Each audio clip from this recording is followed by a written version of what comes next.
Hi, Mike here with Boreal Sky Photography, and I would like to give a little bit of a review after 3 months of using the Sony a6100. I know it's not a new camera, however, I want to give my take on it. The standard kit lens that you're going to get is, as expected, garbage. However, if you're lucky enough to get one with the 55 to 210 millimeter zoom. That lens is actually surprisingly good, and I'm going to show some examples of pictures that I've taken with it, and some examples in low light performance. The buffering rate for RAWs is not great in continuous shooting. That said, I don't use continuous shooting that often. It's not that often that I'm trying to stop a bird in flight. Being a crop sensor, obviously, it doesn't handle low light as well, and that's the nature of the smaller sensor. However, it handles that quite well, and I'm also going to get into that. As far as size and weight, it's easy. I can put it in a little day bag or sling that I can hang over my shoulder, or I can, if I'm taking a few lenses with me, put it in the camera bag. The battery life is better than I expected, actually. Even using the CD on the back, it lasts quite a while, not as long as a DSLR. Now, I do have to talk about the autofocus. I got this thinking I was going to stick with manual focus, and I did for a while, and then I decided to play with the autofocus, and I'm gonna say that the autofocus on this thing is fantastic. Like, when I was shooting with DSLRs, I was used to that breathing effect of the lens trying to zoom in and focus on something. So obviously I used manual only. I do use manual exposure for the most part. Now, in late evening or on days where we've got a lot of clouds, I will set the ISO to auto just to accommodate for those changing conditions, and you can set the maximum ISO that you're shooting at, so you can do that to avoid noise but still get a good exposure. And now, a downside I didn't really think about when going mirrorless was the sheer amount of dust that you get on the sensor. Anytime you take this off, or take a lens off, you will have to clean dust off that sensor and swab it way more often with this not being a weather sealed camera. As far as video goes, I wasn't super impressed, but as far as the photography goes, I was really impressed with what I got for a $1,000 body. Now, would I recommend this to an absolute beginner? Absolutely not. I would suggest, even though this is an entry-level camera, I would say if you are looking to get into photography, find a used DSLR. You're gonna get something that is in good shape generally for a lot less than $1,000. You can look at some of the older Canon T3 models, or I don't know Nikon that well.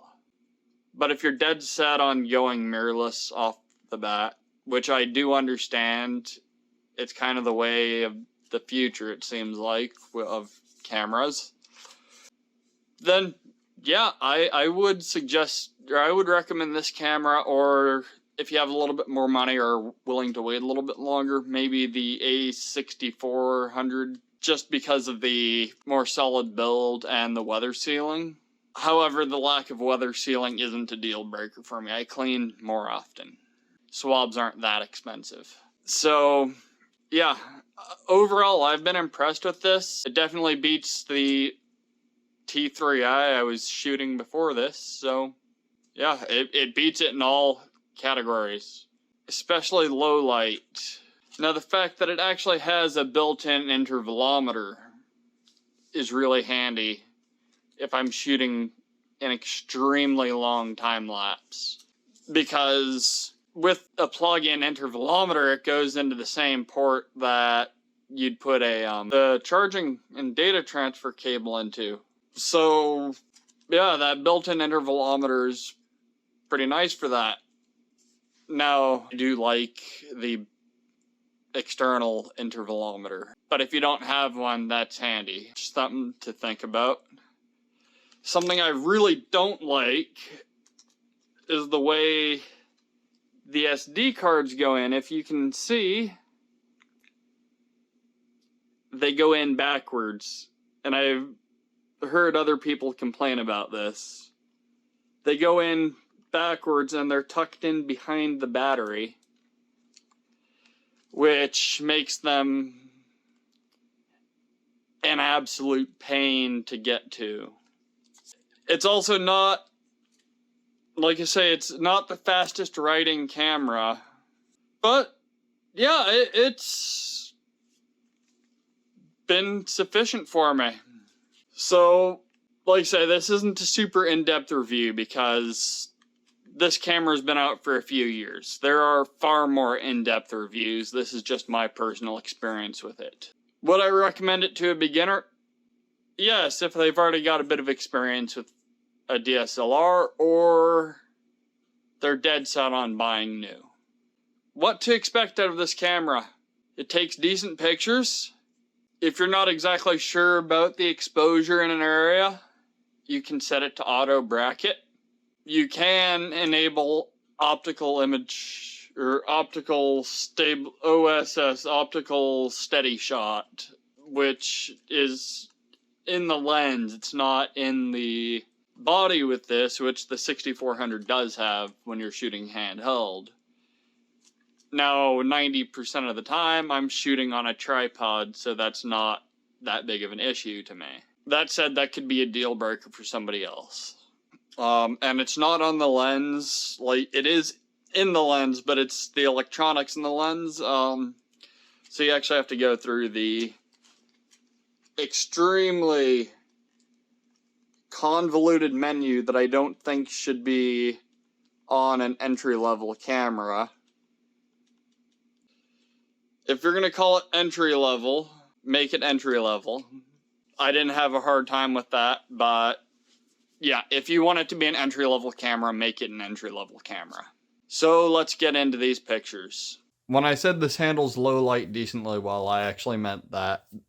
All of these were taken on the a6100, and actually with relatively reasonable ISOs and fairly low noise in post-production, which actually surprised me.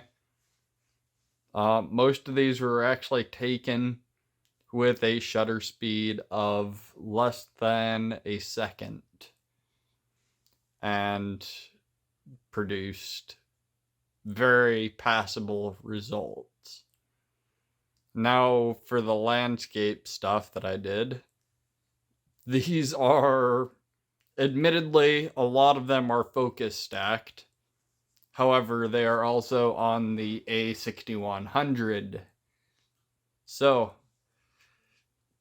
do I think it is a reasonable camera for somebody who's looking to step up their game a little bit?